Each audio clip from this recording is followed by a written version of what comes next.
Então, hoje a gente tem dois convidados super especiais para falar aqui do teatro, né?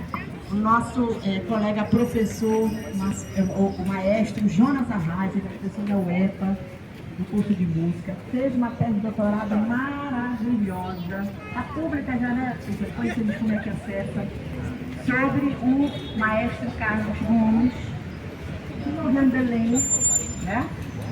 E que foi diretor desse teatro. Então, o maestro vai falar um pouco desse período, do que representa o teatro, da importância do teatro, né?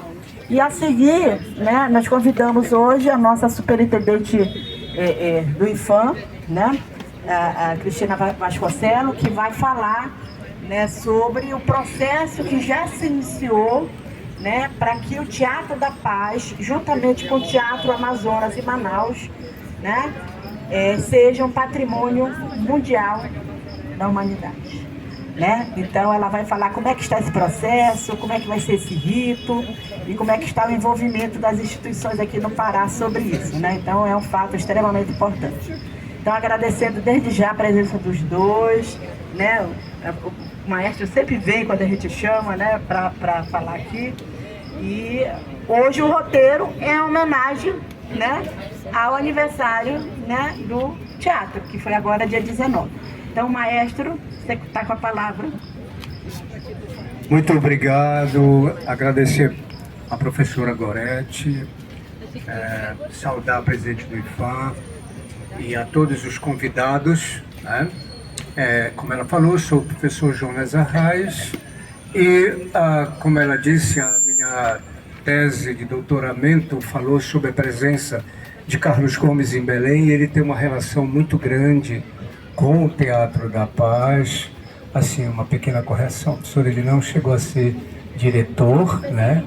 Ele esteve aí por várias ocasiões, ele esteve no Pará 4 vezes, sendo que a última vez ele veio viver em Belém e aqui faleceu. E a ligação do Carlos Gomes com o teatro é muito grande. Mas o que a gente pode falar de uma maneira mais breve, resumida sobre esse teatro, é que ele surge aí na década de 1870, quando Belém estava despontando no mercado internacional da exportação, principalmente da borracha e outros produtos da Amazônia. E, naturalmente, que naquele tempo os teatros representavam as grandes cidades. E Belém precisava de um teatro que representasse a capital da província. Então ele é inaugurado em 1878, o que é importante ver que ele vão acontecer várias reformas no teatro e hoje ele se encontra em bom estado. Podem visitar, tem ali na bilheteria, podem ver os horários para visitar o teatro por dentro. Hoje ele se encontra em bom estado. Não foi sempre assim. Tanto que no final do século XIX, ele estava num estado muito ruim, no início do século XX, por volta de 1904, 1915, na época do governador Augusto Montenegro, foi feita uma reforma muito grande aqui nessa frente dele. Vejam só, olhando aqui a gente vê 5 entradas em arco, né? Essas 5 entradas se combinam com as 6 colunas de cima.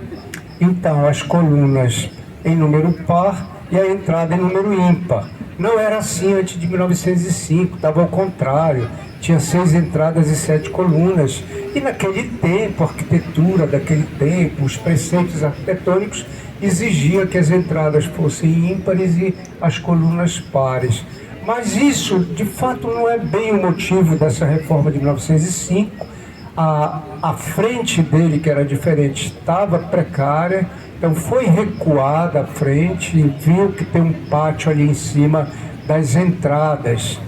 Ali onde tem aquelas 5 portas de vidro, ali tem um foyer, tem um salão nobre muito bonito. Lá dentro tem 2 esculturas importantes, 2 bustos de mármore Carrara italianos, um do maestro Henrique Eulálio Gurjão, que morre em 1885, um dos maiores se não o nosso decano dos compositores musicais do Pará, e o Carlos Gomes ao lado dele, que foram amigos. Então, o Henrique Gurjão, ele é o principal compositor que ressurge, que faz surgir o processo de composição da música paraense. Porque antes dele, ele estudou com João Nepomuceno de Mendonça, que veio para cá no final da cabanagem.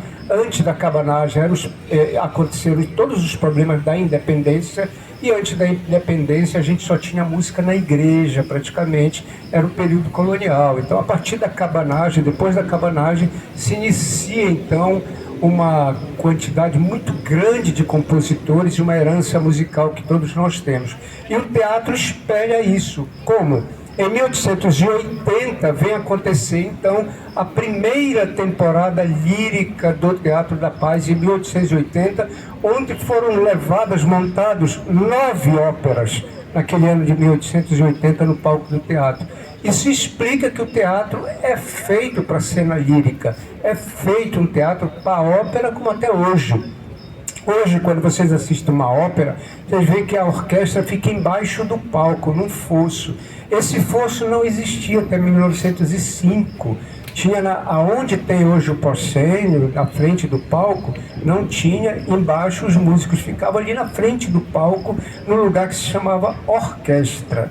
Né? Então, o fosso veio e se configura então como vários teatros brasileiros, de São Luís do Maranhão, de Salvador, que tem fosso para a orquestra ficar. Então, um teatro próprio, principalmente para cena lírica, principalmente para eventos musicais ligados, não só a ópera, a opereta, musicais, concertos, etc. Né?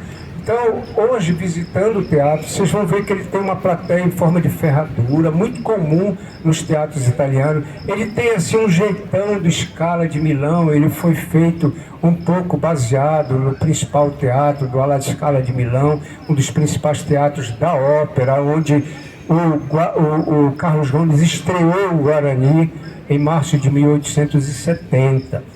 Então, em 1880, na primeira temporada lírica, estreia a ópera O Guarani em Belém. Ele vinha, mas não veio.